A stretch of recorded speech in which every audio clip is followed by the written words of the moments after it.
आज हम इस सवाल की गहराई में उतरेंगे कि समाज में किसी इंसान की योग्यता मतलब उसकी वर्थ का पैमाना आखिर है क्या। हम्म क्या ये बैंक बैलेंस और रुतबे से तय होता है या फिर इसका कोई और ज्यादा गहरा मतलब है। ये सवाल तो हमेशा से ही समाज के केंद्र में रहा है और इसे समझने के लिए हमारे पास आज कई दिलचस्प स्रोत भी हैं। अच्छा।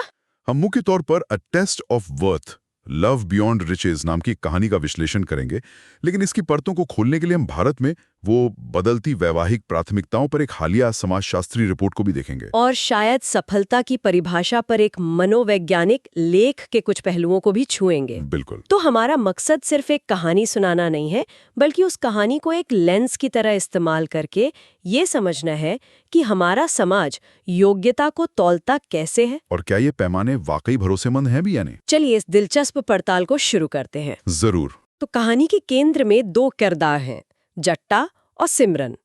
जट्टा एक आम नेक दिल नौजवान है, मतलब बड़े बड़े सपने तो हैं लेकिन बैंक में ज्यादा पैसे वैसे नहीं है। और दूसरी तरफ है सिमरन, जो एक अमीर और कहना चाहिए काफी ताकतवर सरदार जसपाल सिंह की बेटी है। और जाहिर है दोनों में प्यार हो जाता है। और यहीं से कहानी का जो मुख्य संघर्ष है वो शुरू होता है। लेकिन ये सिर्फ अमीर लड़की और गरीब लड़की की कोई घिसी पीटी कहानी नहीं है। नहीं, ये असल में दो अलग अलग वैल्यू सिस्टम्स की टक्कर है। एक तरफ जट्टा का संसार है, जहां इंसानियत और ईमानदारी की कीमत है, और दूसरी तरफ सरदार जसपाल का संसार, जहां सामाजिक रुतबा और आर्थिक सफलता ही एक तरह से सब कुछ है। लेकिन यहाँ एक सवाल उठता है, जसपाल सिंह अपनी बेटी के लिए सिर्फ पैसा ही क्यों चाहते हैं?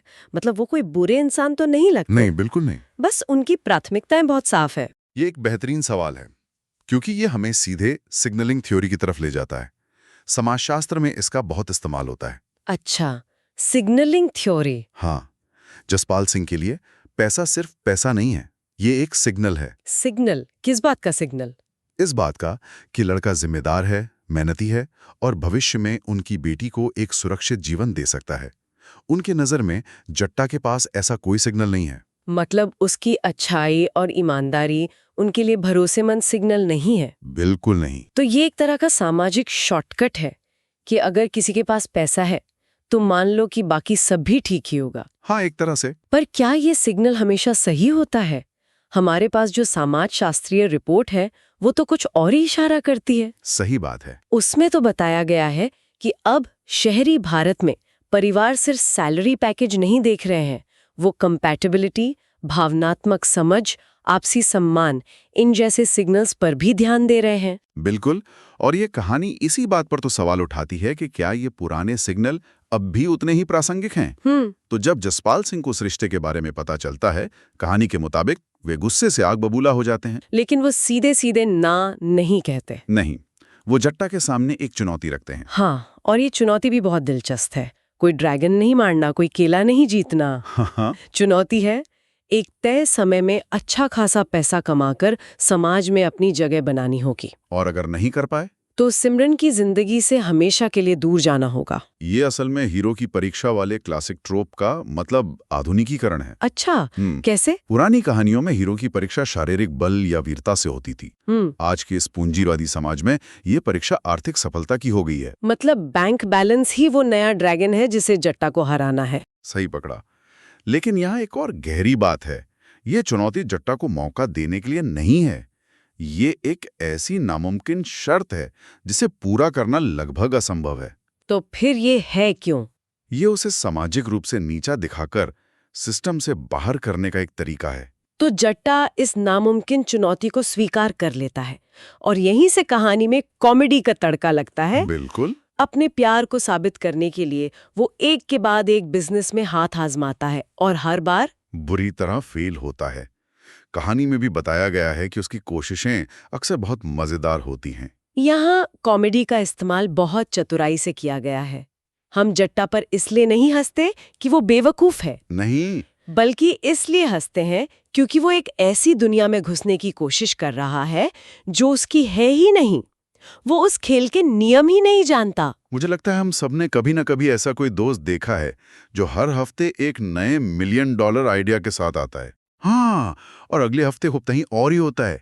यहाँ कॉमेडी इसी अपनेपन से आती है। सही बात है।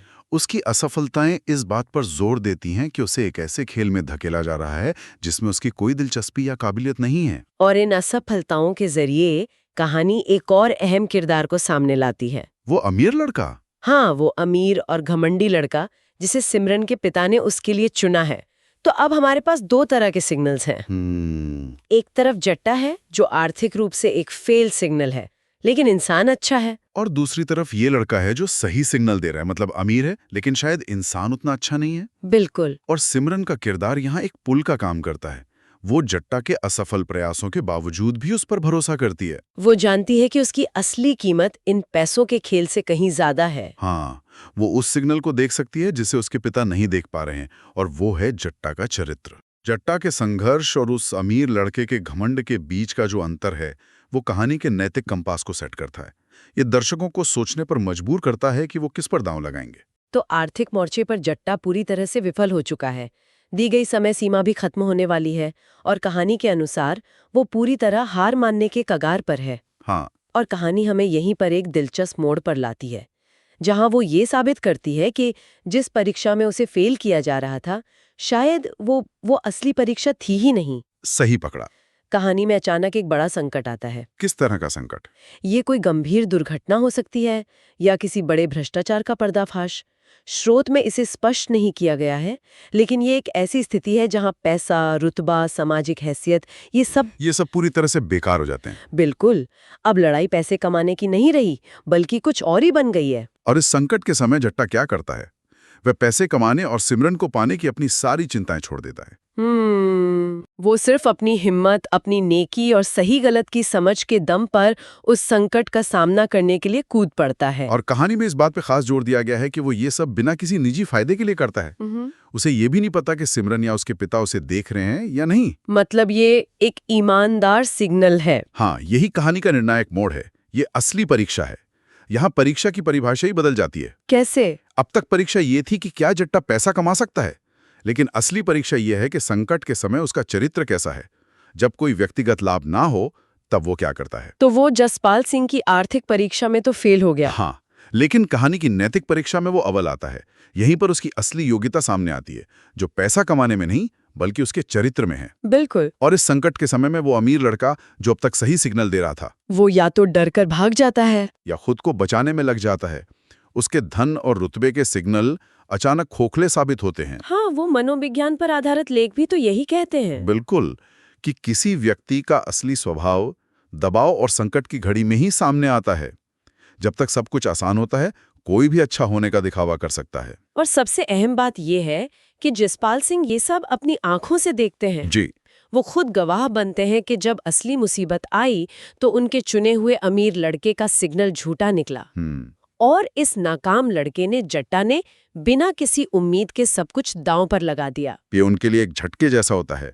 उनका पूरा विश्व दृष्टिकोण जो पैसे और रुतबे के सिग्नल पर आधारित था, वो उस एक पल में ढह जाता है। उन्हें एहसास होता है कि उन्होंने गलत सिग्नल पर भरोसा किया था। हाँ, जिस सिग्नल को वो सबसे ज्यादा महत्व देते थे, वो संकट के समय पूरी तरह बेकार साबित हुआ। नहीं, बल्कि दिल की सच्चाई में होती है। और कहानी का अंत जट्टा और सिमरन के मिलन और पिता के आशीर्वाद के साथ होता है। तो ये सिर्फ दो प्रेमियों का मिलन नहीं है। नहीं, ये दो अलग अलग वैल्यू सिस्टम्स का एक तरह से सुलह है। तो अगर हम इस पूरी चर्चा को समेटें तो ये कहानी रोमांटिक कॉमेडी के पर्दे के पीछे समाज के योग्यता के पैमानों पर एक गहरी टिप्पणी करती है। बिल्कुल। ये हमें सिग्नलिंग थ्योरी का एक बहुत ही सरल और प्रभावी उदाहरण देती है।